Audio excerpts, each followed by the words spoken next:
right, go live here. Welcome, everyone. Our first bill hearing of the year. We only have 4 bills. House Bill 98, Delegate Crosby. Vice Chair.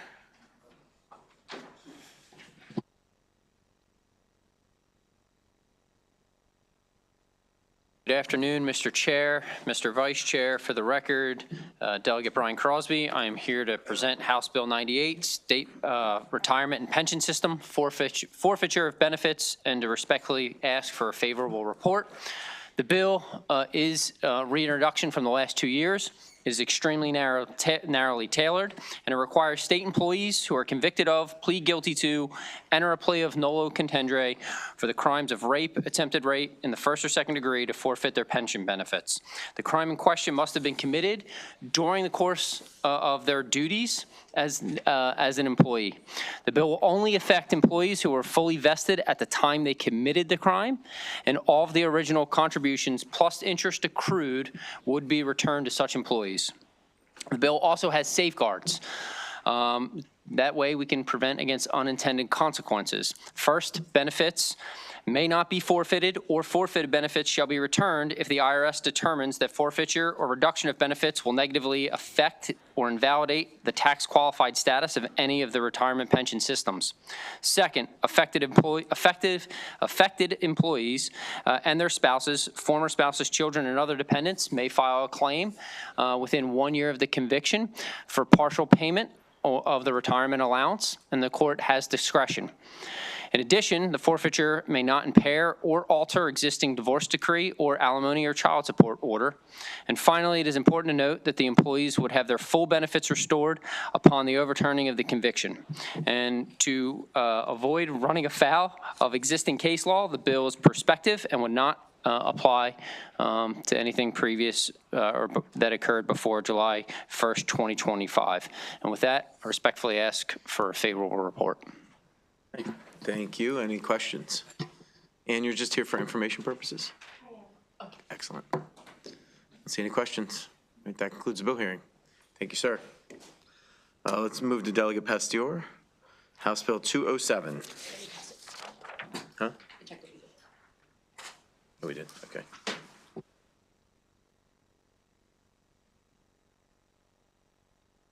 Chair Chang and members of the Appropriations Committee, I am Delegate Cheryl Pasteur, and I am here to speak on behalf of the many undocumented students in Maryland through House Bill 207, undocumented students out-of-state tuition exemption eligibility. Let me first say thank you, and thank you again. Last session, this committee passed this bill, helped with the amendment to it, and saw that it was passed in the House. So I'm going to say it again. Thank you. This bill reduces the number of years from 3 to 2, like Virginia, for which an individual's parent or the guardian may file a Maryland income tax return prior to the academic year to qualify for an exemption from paying the out-of-state tuition rate under the Maryland DREAM Act. There is minimal fiscal impact on the state while offering the schools the additional tuitions that come as a result of the additional enrollments. The fiscal note states expanding eligibility generally does not require additional spending.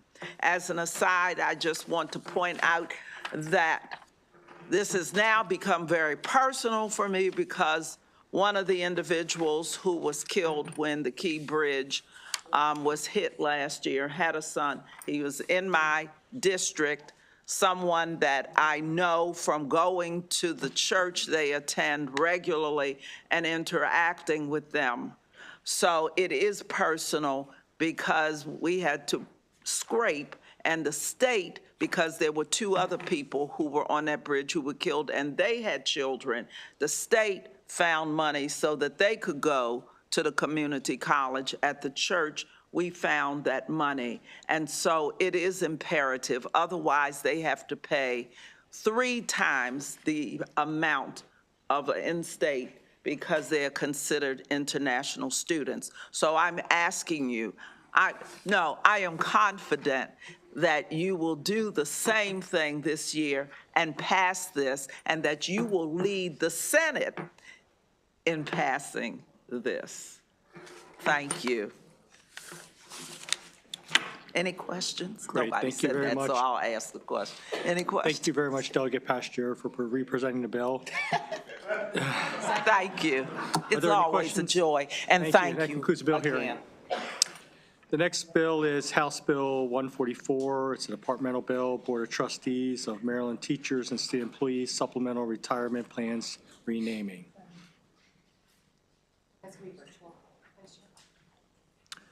Okay, we have a virtual witness for that. We have Ms. Rhonda Bell.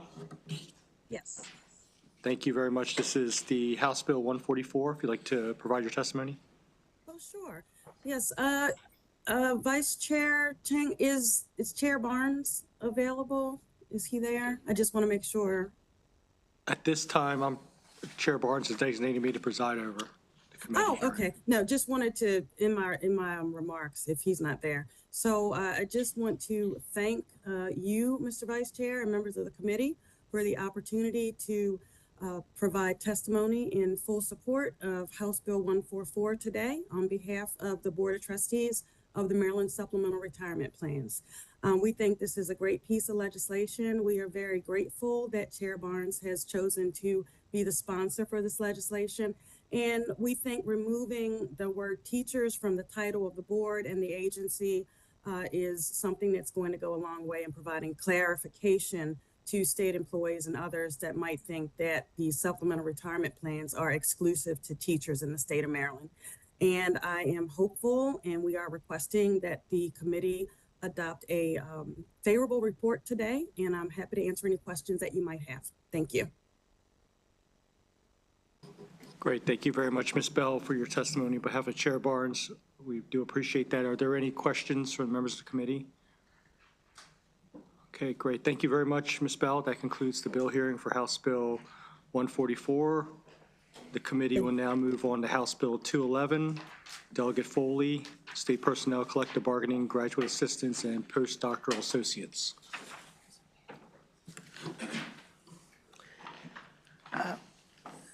Thank you, Mr. Chair, and members of the Appropriations Committee. For the record, I'm Delegate Linda Foley, and I'm presenting HB 211, State Personnel Collective Bargaining, Graduate Assistants, and Postdoctoral Associates. HB 211 extends collective bargaining rights to graduate assistants and postdoctoral associates who work at the University System of Maryland and at Morgan State and St. Mary's College of Maryland. With the exception of faculty, on which I have another bill that you'll see, these academic workers are the only significant group of state employees who are prohibited from having a union contract. Before I enumerate the reasons UMD grad assistants need and deserve collective bargaining, let me stress that this bill does not require UMD to raise salaries or increase benefits. I'm going to say that again, does not require UMD to raise salaries or increase benefits. The budget for the UMD system will be whatever budget we and the governor require UMD to have. In other words, this bill and collective bargaining rights for grad assistants does not increase the size of the pie, so to speak. What it does do is provide workers, if they choose to unionize, a voice in how the pie is divided. Now, with respect to collective bargaining rights for graduate assistants and postdoctoral associates, 98 four-year colleges and universities across the country recognize bargaining rights for grad assistants. They are located in 31 of the 50 states, including in several states south of the Mason-Dixon line. This list includes private and public universities. A total of 76 of those schools have collective bargaining agreements for graduate assistants in place. That includes 11 Big Ten schools: Rutgers, Michigan State, University of Michigan, UCLA, Northwestern, Illinois, Minnesota, Oregon, Washington, University of Southern California, and Iowa. By the way, also on that list is Johns Hopkins University. This past year, 4 new schools joined the Big Ten Conference: University of Oregon, University of Washington, University of Southern California, and UCLA. Every single one of them have collective bargaining rights for graduate assistants.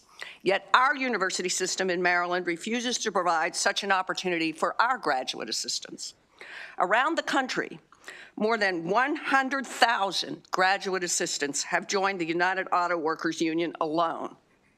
The UAW, whom you'll hear from today, is the union that has been organizing at UMD.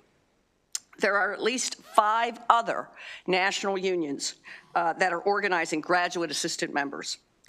Witnesses for university system administrators will no doubt tell you how impossible it will be to recognize collective bargaining rights for grad assistants, how it will destroy relationships that make our universities work, how it will affect academic excellence, that there are already procedures in place to address the concerns of graduate assistants, or that collective bargaining will drive up the costs of higher education at our schools.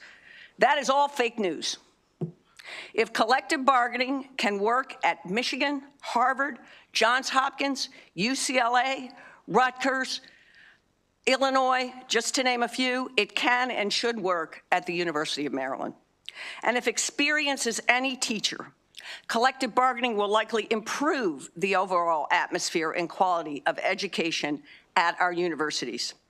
UMD promotes itself as an institution that is fearless in its approach to education.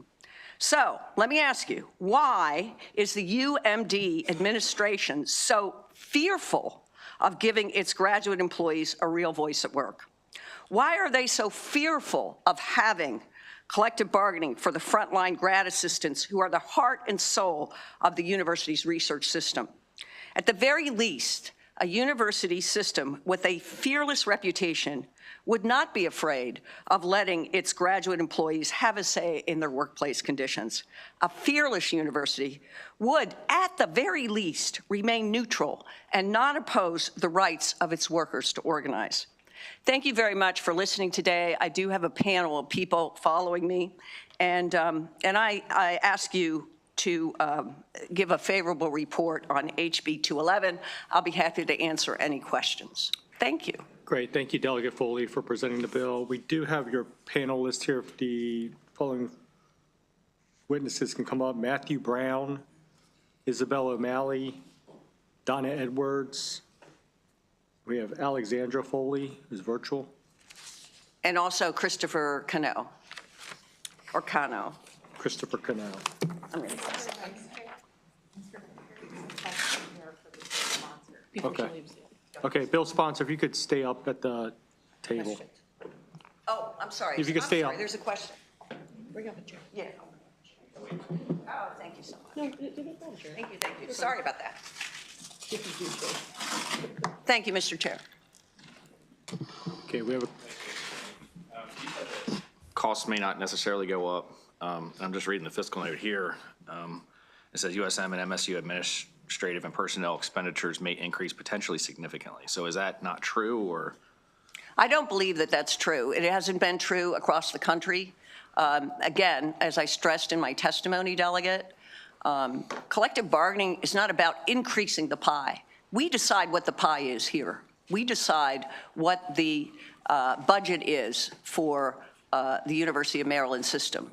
And all that this does is it allows the workers covered by a collective bargaining agreement to decide how that pie is divided. It doesn't increase or whether there are the number of people who are hired perhaps versus the rate of compensation. There are all kinds of factors that go into play. But in my experience, though, with most of the collective bargaining negotiations, is that we always come out of those negotiations spending more money, not the same or less. So I'm not sure how, so I think DLS is probably accurate, at least based on my experience, at least over the last decade. And that's the whole reason why we have those negotiations. Generally is because people want more money. And I think that's usually the case in most of these labor negotiations. For these graduate assistants, is there a maybe some of your panel can answer the question. Is it workplace conditions that they're not happy with? Is it pay? I mean, what is their reasoning for asking for collective bargaining? Thank you, Delegate. I will let them answer the question, but let me just say that I have extensive experience with collective bargaining in the public sector. I mean, in the private sector, probably on the other side of the table from the people that you're familiar with. With all due respect, in the private sector, I always mix that up. In the private sector, it's much different. Because in the private sector, the business that you're negotiating with does have control over how much money they can make. They can charge more. They can increase their market share. In the public sector, that's not so. In the public sector, there's a budget, and the agencies have to live within the budget. So, with all due respect, bargaining in the public sector is different. That doesn't mean that wages won't increase in the future. They could. And I don't want to speak for the graduate assistants themselves, for the workers themselves, but I suspect that it's not, I'm sure that they have grievances. I know that they have grievances about their working conditions. But I think that in this case, this has the organizing here and the effort to attain collective bargaining rights for this group of employees has gone on for many years. And I think this is more about democracy in the workplace and having a say over what those conditions are, not necessarily what the specific conditions are at the moment. Delegate Grice and Delegate Acevedo. Thank you, Mr. Vice Chair. Thank you, Delegate, for bringing this bill again. I just wanted to ask some clarifying questions because it often comes up, the cost associated or the potential cost, right? And we want to call it that because there is no cost. There's a potential cost associated with bargaining or negotiating contracts. Is that correct? And those costs usually would come in the form of, let's say, for instance, the other party were to retain a law firm to negotiate contracts. Let's say if management retains a law firm, that's a potential cost that they would choose to pay. But whenever a contract is negotiated, it has to be agreed upon by both parties, correct? Yes, Delegate, that is totally correct. Right. That's how collective bargaining works. Right. And so let's say if you got to spend $2 million, right, and one of the parties do not agree to that, is that contract in place? Is it ratified, et cetera? If both of the parties don't agree, then the contract is not in place. Right. So if there was a potential cost overrun, there's no agreement, there would be no overrun because the parties don't agree to it, correct? Correct. Right. So the other question that I had, because I just wanted to make sure we're clear on like costs associated. And first and foremost, this bill does not give collective bargaining rights, right? Correct, Delegate. This bill is, if you will, enabling legislation that enables the workers, if they so choose, to choose a union representative and engage in collective bargaining with the university system. Cool. That's all I wanted. So just enabling legislation, so there's no cost associated to enabling legislation. And then we're also talking about possibility, the potential after a contract is negotiated and whether it's ratified by both parties, correct? Yes. Thank you. We'll go from the panel's witnesses. We'll start off with Ms. Donna Edwards. Good afternoon, Mr. Vice Chair, members of the committee. This is the first time I'm testifying this year, so I'm glad I'm doing it with your committee. And I'm going to be short and sweet because our sponsor did an excellent job. The workers are going to be able to set this up beautifully. I do want to talk about the cost. Currently, there are very robust HR divisions in every one of the schools. There has been collective bargaining for the hourly and the police at all of the USM schools for 24 years. So the cost of just adding our grad workers is not the kind of money that they are presenting that's coming out. I would also like to state that these are workers. These are grad workers who you will hear from the university, I have heard it in the years before, testifying that they bring in millions of dollars into the university system for their grants and the research that they do. So we are saying that because they are workers, and when someone writes a grant from the university, they put in their tuition, they add in the stipend, they add in all the in-kinds into these grants that they are applying for, which they then use, and the tuition is charged to these students every year, even though they are teaching and researching and not even attending class, but they are getting a stipend.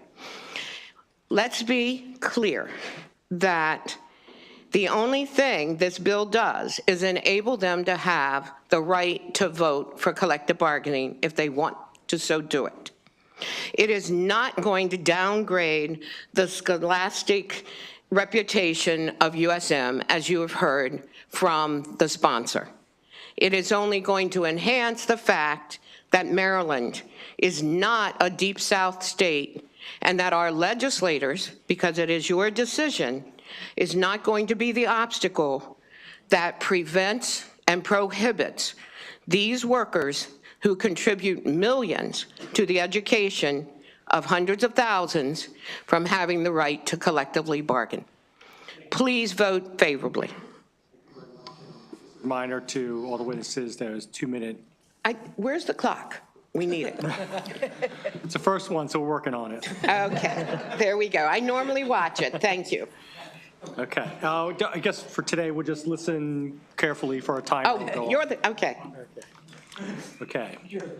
Okay, next witness, if you could state your name. Hi, can you hear me?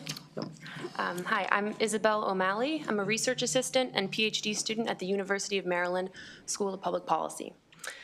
The real testimony today is what's in this box, a union card signed by 2,500 graduate workers at UMD College Park. A majority of our graduate research assistants, teaching assistants, and administrative assistants have chosen to join the United Auto Workers. The university could voluntarily recognize our union, but hasn't yet, despite us offering the chance in November. Graduate workers perform the essential labor that keeps this university running. We teach, grade, mentor, conduct research, and manage entire projects and programs. Yet we seek basic respect and recognition for our work. 19 other states, both red and blue, have included public university graduate workers in collective bargaining rights enabling legislation. 33% of graduate workers at public universities have a union contract. At private schools, it's 60%. 60% of graduate workers at private schools have a union contract. And graduate student employees are unionizing faster than any other occupation in the country, increasing 133% since 2012. The lack of collective bargaining rights in this state will hurt the university system of Maryland as we lose top-tier talent to better offers at unionized schools. And this is not just about pay. It's about legally enforceable employment contracts, which we currently don't have. It's about access to designated workspaces, a desk, to do what we were hired for. It's about having grievance procedures with a neutral mediator, not affiliated with the university. It's about fair distribution of workload and hours. And it's about equity for international students whose visa status is not guaranteed for the length of their program. It's about democratizing our university and improving working conditions for all. This bill is an opportunity for Maryland to move closer to its goal of leaving no one behind. Thank you. Thank you, Mr. Vice Chair, and thank you to the committee for the ability to, for me to voice my support for House Bill 211 today.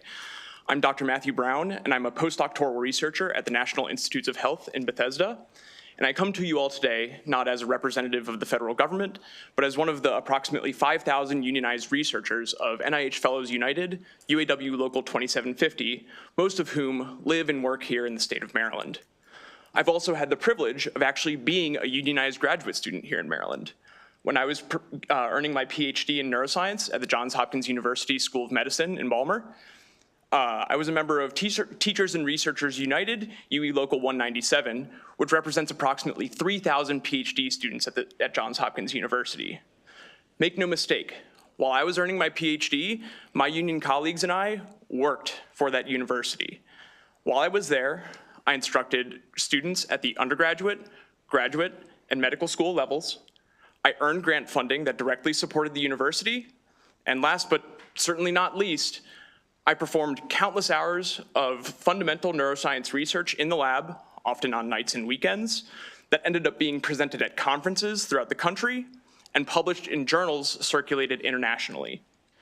Anywhere where my research was seen, it came with the name of Johns Hopkins University.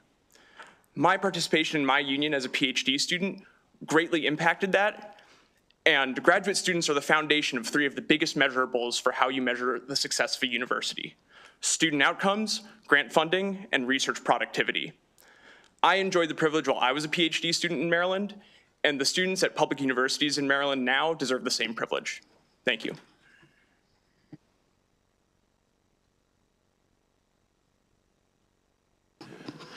Thank you, Mr. Vice Chair. Members of this committee, my name is Christopher Cano. I am the Director of Political and Legislative Affairs for SEIU Local 500, which represents over 23,000 workers here in the DMV area, many who serve as academic workers at various universities and colleges throughout the DMV. So for many of you, a few years back, you supported collective bargaining rights for our community college workers, and the sky did not fall. The community colleges are not bankrupt. You know, I came today and thought that maybe I had my remarks would compel you to move to this. You can read those written remarks. But the truth is that I'm a Southern boy from the state of Florida, and the sad part is that Florida gets it right. All public sector workers have their collective bargaining rights enshrined in the Constitution of that state. And I ask you as Marylanders to get it right today and do not leave these grad students behind. You know, every single year they've come before asking for these basic collective bargaining rights, for you to enable their democratic rights in the workplace. And this is your opportunity to lead the way. But leadership requires action. So today I'm asking you to vote favorably on this bill and take action on behalf of these students.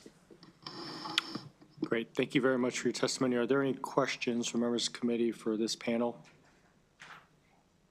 Okay, great. We have one virtual witness. That is Alexandra Foley.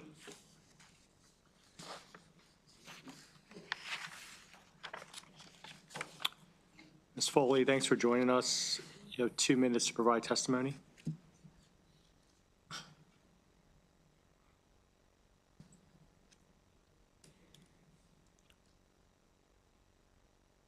Ms. Foley, can you hear us?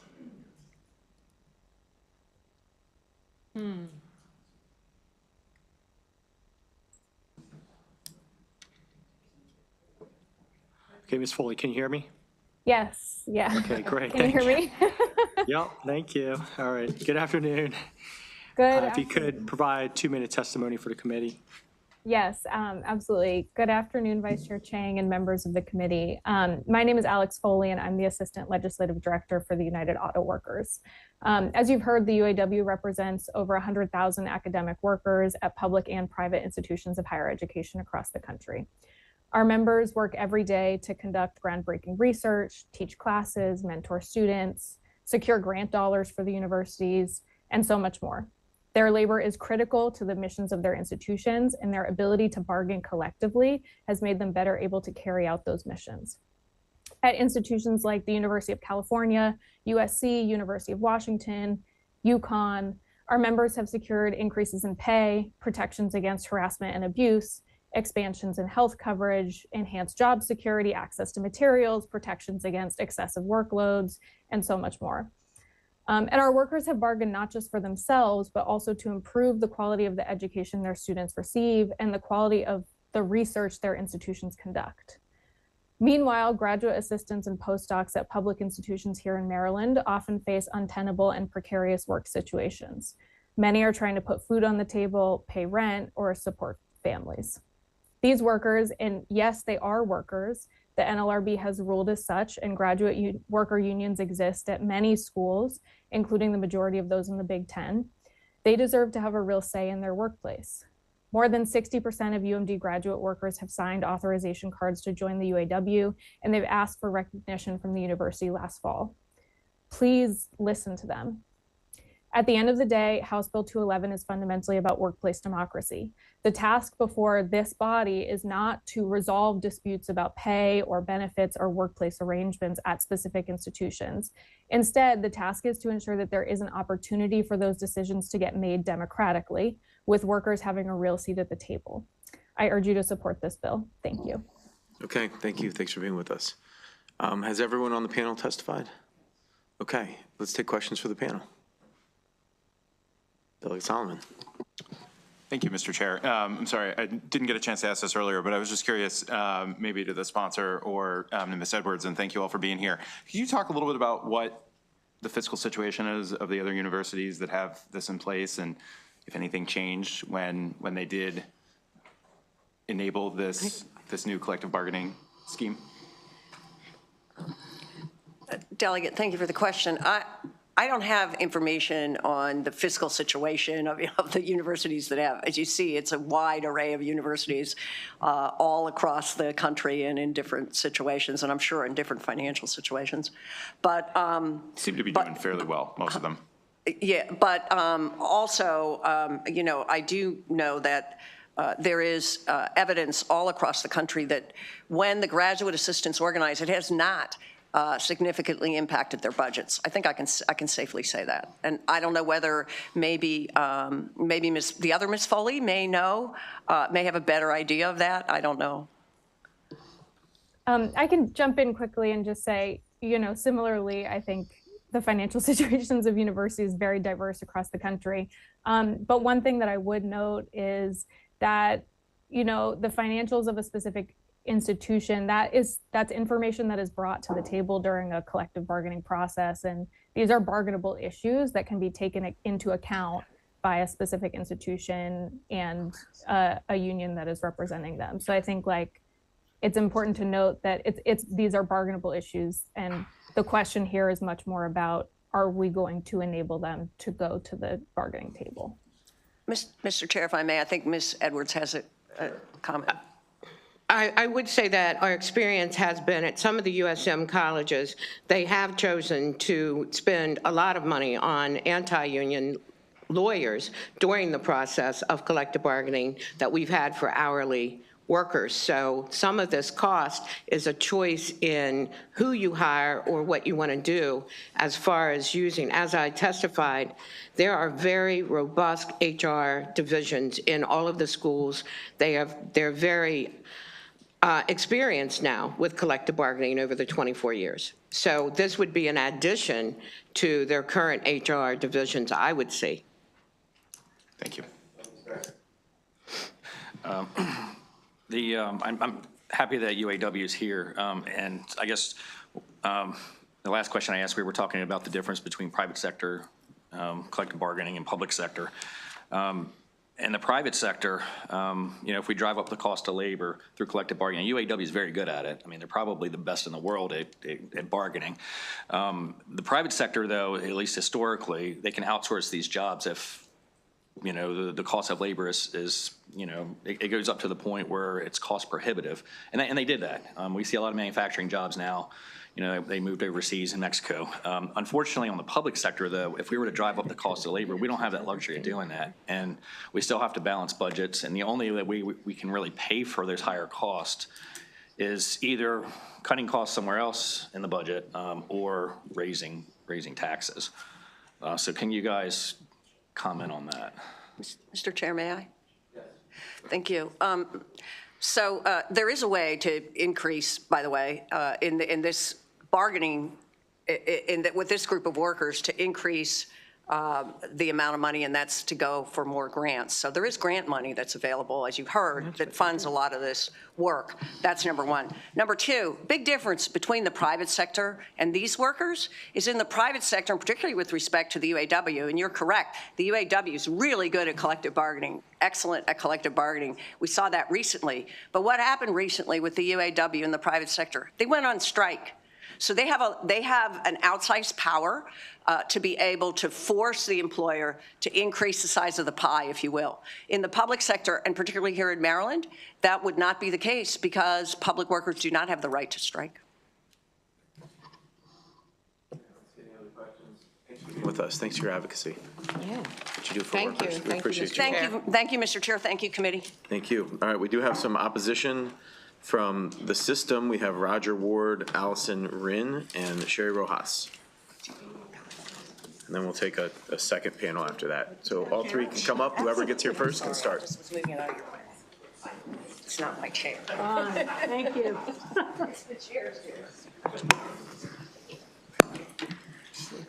Can I go first? Go ahead. You start ahead. Chair Barnes? Oh. Oh, they're going to put you on a minute. Just a reminder, first hearing of the year, witnesses pro and against have 2 minutes. Thanks. Okay. Chair Barnes, Vice Chair Chang, and members of the committee, thank you for the opportunity to offer testimony on House Bill 211. I'm Senior Vice Chancellor for Academic and Student Affairs, Dr. Allison Rinn, and on behalf of the University System Maryland, we respectfully oppose the bill.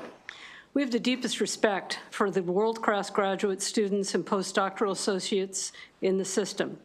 We believe that the successful and ongoing support of effective mentorship, meet and confer processes, and transparent grievance procedures are what makes the USM so effective. We firmly believe that these are students first, not workers.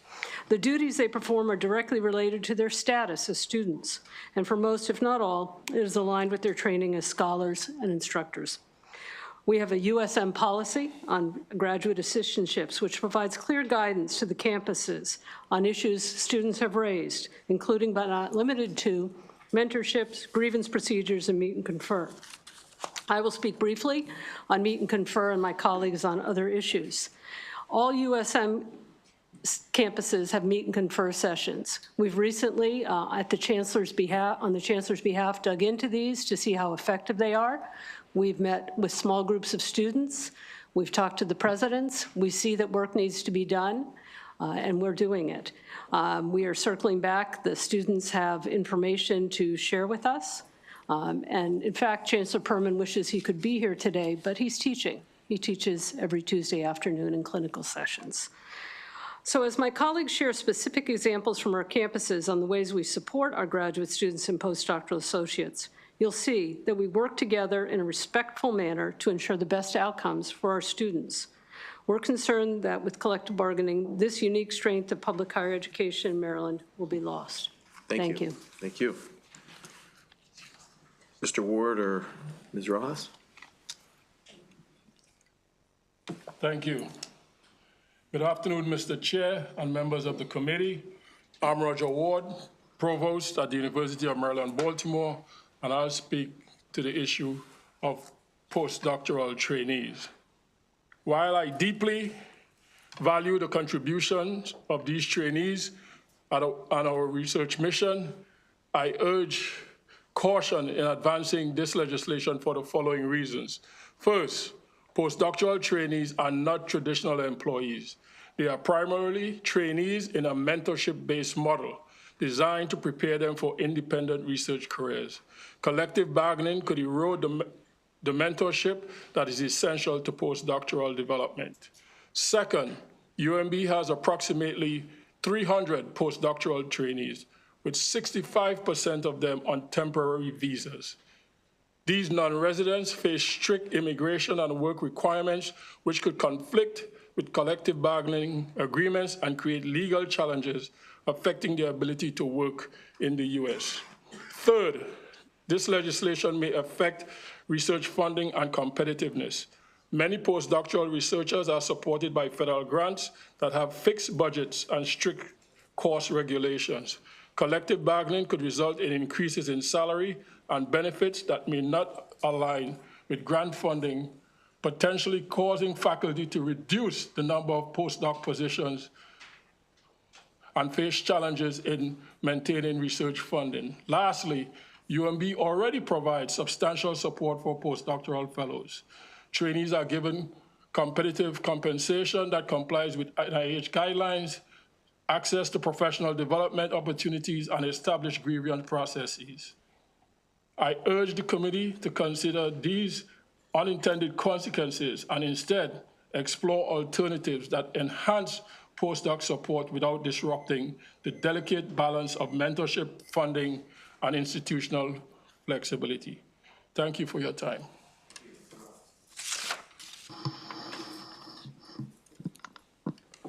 Good afternoon, Chair Barnes, Vice Chair Chang, members of the committee. Thank you for allowing me the opportunity to provide comments on House Bill 211. My name is Sherry Rojas. I'm the Director of Labor at the USMO.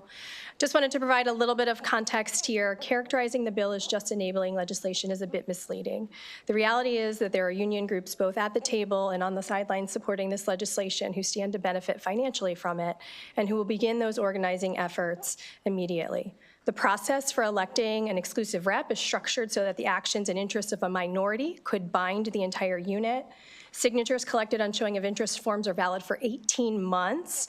If a union collects forms signed by at least 30% of the proposed unit, an election will be held by secret ballot. The result of that election is determined by a simple majority of the valid votes cast in the election, regardless of the size of the proposed unit. The decision of a simple majority will bind all who are eligible to vote, regardless of whether they desire that outcome. If, on the other hand, a union collects forms signed by more than 50%, the exclusive rep will be immediately recognized. There will be no election, no secret ballot vote. This means that an employee is bound, likely for the remainder of their career or term, by a decision they may have made 18 months ago without the opportunity to reevaluate. I do want to provide a few additional notes. There are approximately 5,900 post-secondary institutions in the U.S., 2,400 four-year colleges and universities across the U.S. So based on the numbers provided earlier, expecting collective bargaining rights to students is not a most common practice. And from what I have seen, those institutions that do provide collective bargaining rights to graduate assistants often have a much higher cost of tuition than the institutions do within the system. For all of the foregoing reasons, and as provided in written testimony submitted, the USM respectfully requests an unfavorable report on House Bill 211. Thank you. But let's pause here for questions for this panel. Delegate Ruff, are you reaching? I'll jump in. Thank you, Mr. Chair. And thank you to this panel. So I remember this bill from last year, and it seems like a lot of the rationale of the opposition is pretty much the same. So I wanted to start with the concept that grad students shouldn't unionize because their assistantships are part of their education. Can we talk about the difference between the research grads and the administrative assistance grads? Isn't it true that the administrative assistance grads, their work is not really a part of their academic training? You have those kinds of grads on the campus. We only have research assistants and a handful of teaching assistants. We don't have administrative assistants at UMB. No. We can't hear you. I'm trying to ascertain whether any of us have, whether any of them have administrative. Go ahead. Thank you. I'm David Ownby. I'm the Associate Dean at Towson University, Associate Dean of Graduate Students. And yes, at Towson, we have both graduate assistants, teaching assistants, and research assistants. Most recently, when we look at our graduate assistants, they're paid at their stipend is at the same rate as teaching assistants or research assistants. Examples of where GAs are working are, say, a student in our business economics program who's working on statistical analysis within the athletics department. So yes, very applicable, gaining experience doing statistics, business experience. Same thing with students from marketing, working in University Marketing and Communications Division on campus. Students that maybe a GA and doing data analysis. That data analysis is part of gaining that experience with those skill sets that allows them to progress in their career. But what about their clerical work, the administrative aspect of an administrative assistant versus a research assistant? Those are all graduate assistants that I was talking about. Right, and what I'm trying to do is parse out the difference between a research assistant and somebody who's doing something that's based on their field of study and the career that they're pursuing versus somebody who's doing something more administrative, like answering the phones and doing clerical work. We've made an active effort to have very few, if no, students doing those types of tasks. Those are positions for full-time regular staff to be doing. But you would admit that there are some graduate administrative assistants that do that type of work, that would be a part of this bargaining, these bargaining units. It would be a minor part of their work at this point. Okay.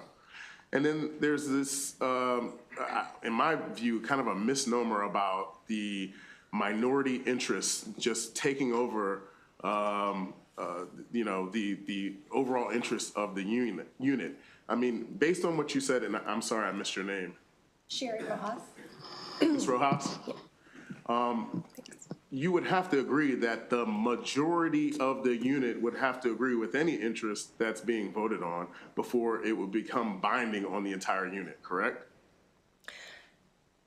So in order for a union to become an exclusive representative of employees who wish to organize, there's a process that is in place for those interested to follow. If 30% or more of that unit are interested in organizing, it would go to the Public Employee Relations Board. There would be a vote by secret ballot of everybody in that proposed unit. The individuals who show up to vote are the ones who determine the outcome of the election. So it might not be a majority in the sense of it being 50% or more of the proposed unit who are actually electing a union to represent their interests. If only 20% of the proposed unit show up and they vote in favor, then it's 20% of that proposed unit who's determining the outcome of that election. So essentially your argument assumes that every person that's a part of that unit wouldn't be a part of the vote.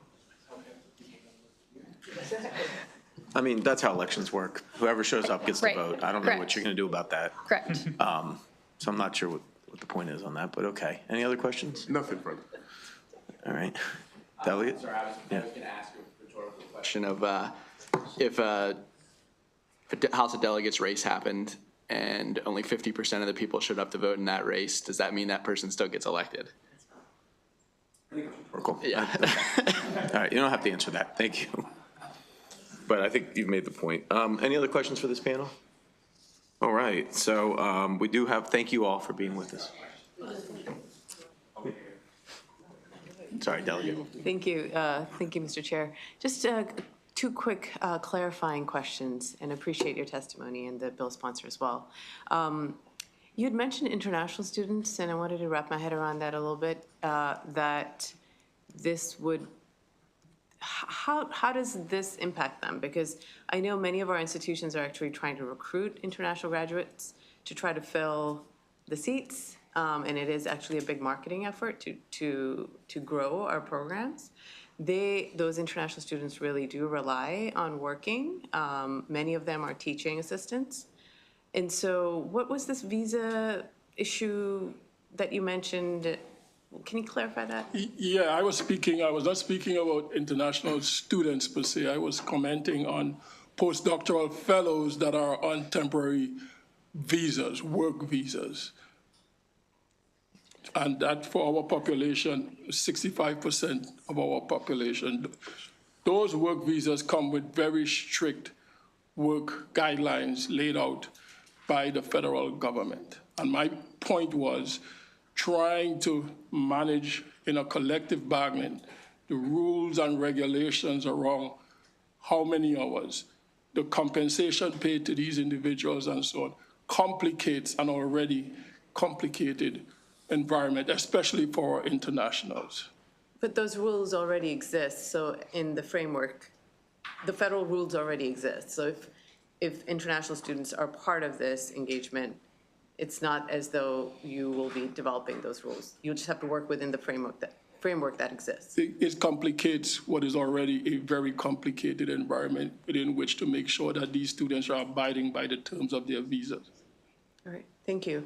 And to follow up on Delegate Ruff's question, I think the distinction is around teaching assistants. Many graduate students who are attending different programs are teaching assistants, so they're doing a lot of grading and so forth. They may not be answering the phone, but they're not doing research, right? They're doing a lot of grading. So that is a big portion of graduate students as well. And if you have numbers on that, that would be helpful. But that's all I had. Thank you.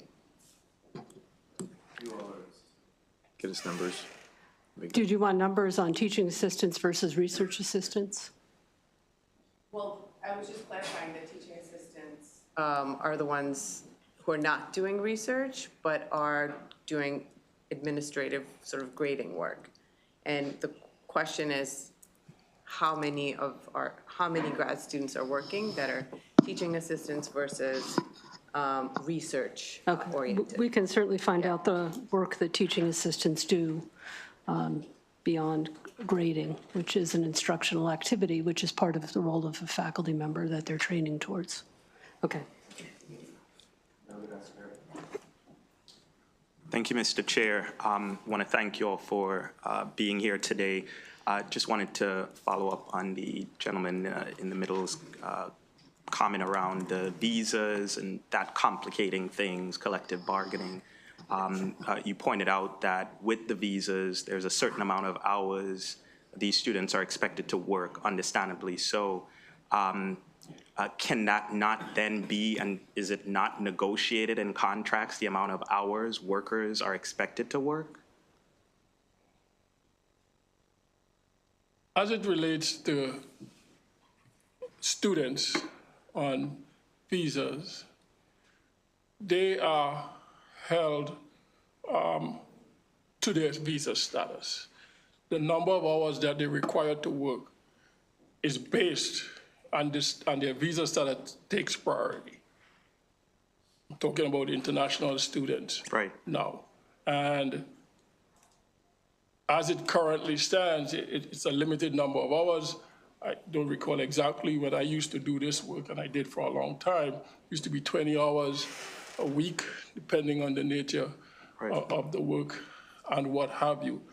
My point is, it is very, very complicated managing the visa status of international students.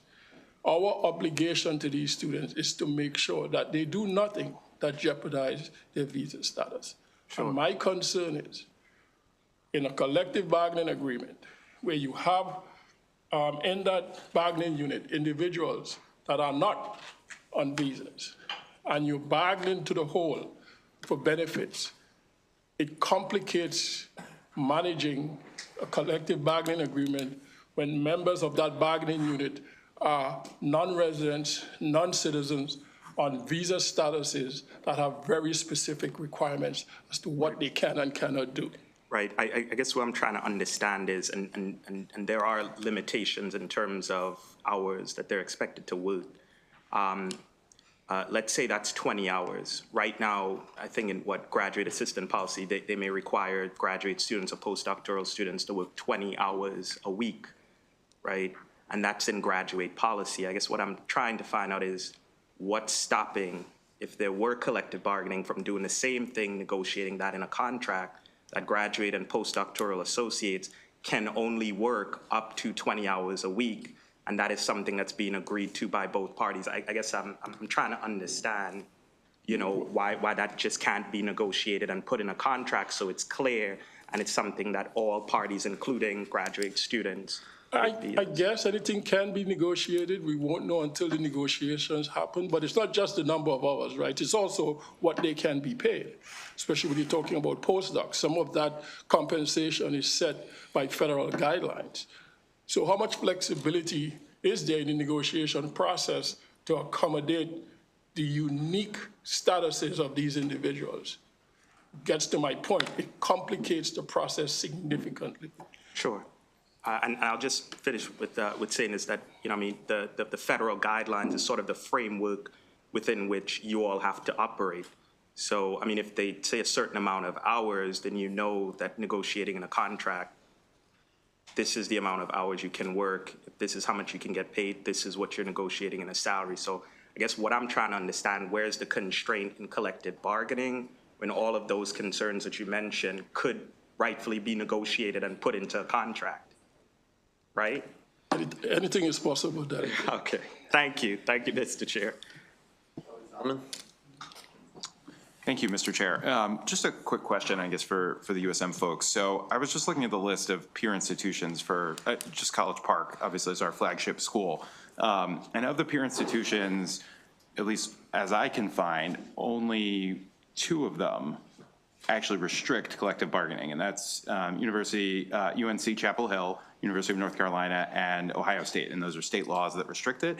But of the 2, 4, 6, 8, 10, 11 or so other institutions, 10 or 11 institutions, all of them have collective bargaining for their grad students. So I would actually, in my view, wouldn't that put us in some ways at a competitive disadvantage? And these are, I mean, this is the class of schools we're in, you know, University of Michigan, Rutgers, UCLA, University of California, Berkeley. I mean, amazing institutions that we're really lucky to have College Park as, you know, peers to.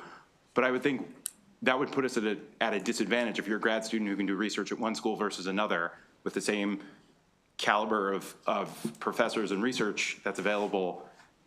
I don't think we have anybody on the panel from College Park. So USM folks. This is system and then particular universities. Thank you, Mr. Chair. So just the USM, I guess from your vantage point, do you think, or the University of Maryland, Baltimore folks, would that put us at a competitive disadvantage that those peer institutions have collective bargaining, but we do not? People who are pursuing PhDs typically do not select their institution based on whether or not there's collective bargaining. You select a place that has the work you want to do and the person you want to work with.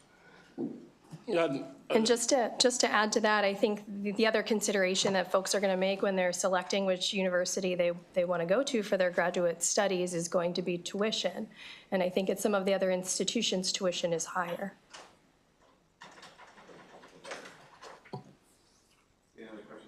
We did have another panel, Mark Garrison, Rondell Allen. I think David Omby already testified, so.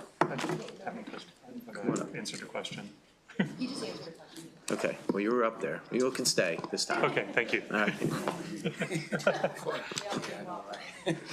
Teach our college professors how to follow instructions. I'm just doing what the bosses told me to do, which was to come up and be part of the panel. All right, welcome. You can go first, Dave. Thank you, Chair and Vice Chair and members of the committee. I appreciate the opportunity to testify again in front of you on this subject. I'm David Ownby, Associate Dean of Graduate Studies and Professor of Chemistry at Towson University. Towson is currently expanding its research and graduate student capacity as we grow towards an R2 capacity or classification. However, even as we grow our doctoral students, we continue to have greater than 80% of our assistants who are master's students that are generally with us for only about 2 years. They're with us for a short amount of time, and it is important faculty and student develop a professional relationship that lasts beyond their time at TU. In graduate students, we are building future colleagues who we will continue to collaborate with for decades to come. Graduate students are important members of the university community, and through the shared governance structures in place, they are included as members of college and university level committees, including those addressing university budget, curriculum, and student appeals. The Graduate Student Association president is an ex officio member of the Academic Senate and was a member of the recent Presidential Search Committee. I meet weekly with the leadership of the Graduate Student Association, most recently at 10 a.m. this morning. Among the topics that we discussed this morning were logistics for our spring meet and confer. They're excited about that opportunity to meet with university leadership, vice presidents, presidents, provosts, that's scheduled for February 25th. And we invite all graduate assistants to attend that event. Overall, we have a really strong working relationship with our graduate assistants and respectfully request an unfavorable report on this bill. Thank you very much. The whole panel, whoever. Yes, sir. My name is Mark, excuse me. My name is Mark Garrison. I'm the Dean of the School of Graduate Studies at Morgan State University, and I'm very pleased to be here, and thank you for your hearing our comments. So I'll begin by describing Morgan as recognized as a Carnegie-ranked 2 doctoral research university. Our resources for graduate assistantships have grown modestly, given graduate enrollment has doubled in my tenure. A recent initiative brought funding for 140 doctoral students as teaching assistants in what is now recognized nationally as a unique and innovative program for teaching assistants. That increased support has brought our total funding of doctoral students to about 300 out of 900 students. So I want to provide some perspective on what collective bargaining may do. We currently pay a minimum stipend based on 20 pay periods. Everyone struggles with the 9-month or 9.5-month. We just figured it was 20 pay periods. And it's about $21,000 per cycle. This is about $5,000 less than the University of Maryland College Park pays for the same activity, and about $5,000 more than Towson pays for the same activity. We are about $1,000 off University of Maryland, Baltimore County. So given this is also very much a fixed pie, the reality is that if we increase the pay by $100 for per cycle, so to $21,100, we would have to reduce our payment total by one student. So for every $1,000, that's 10 students fewer that we can support, because we are not like our colleagues across the country who have what appeared to us to be almost unlimited resources and fund every single student. Thank you. So our fixed pie has a very fixed characteristic to it. Thank you. Thank you, sir. Yes. Thank you. Yes, sir. Good afternoon. Good afternoon to Chair Barnes, Vice Chair Chang, and members of the committee. My name is Ronnie Allen, and I have the privilege of serving as the Provost and Vice President for Academic Affairs at the University of Maryland Eastern Shore. And just thank you for the opportunity to be able to describe some of the benefits of our grievance process that we have in place for students and staff at the university. The grievance process at UMES provides an accessible, structured, and impartial avenue for students and employees to address campus life, academic, and workplace concerns. This system has been carefully designed to uphold fairness and accountability while adhering to the values of our institution. I'd like to take a moment to share a few key points about our grievance process. Number one, the process is fair and consistent. This is important in maintaining a fair and impartial system where all students and employees, regardless of their role at the institution, have access to due process and resolution mechanisms. Number two, our system also allows grievances to be resolved internally through mediation, faculty, staff, and student committees, and an administrative review. And lastly, our process preserves academic and institutional integrity. We operate within a framework of shared governance that balances the interests of faculty, staff, students, and administration. The process ensures that disputes are resolved in a manner that respects institutional policies while protecting individual rights. In summary, the process at UMES has successfully provided a fair and effective balanced approach to addressing concerns raised by students and employees. And for the aforementioned reasons, I respectfully urge the committee to oppose House Bill 211. Thank you for your time. And thank you for your testimony, and thanks to you all for what you do in educating Marylanders. We do appreciate the work that you do. Any questions for this panel? Nope. Okay. Committee, I think it's been 5 years since we voted this bill, so I think most of you weren't on the committee when we voted it. So we'll probably vote this next week, so just figure out your position because it's probably coming next week. With that, the bill hearing is adjourned.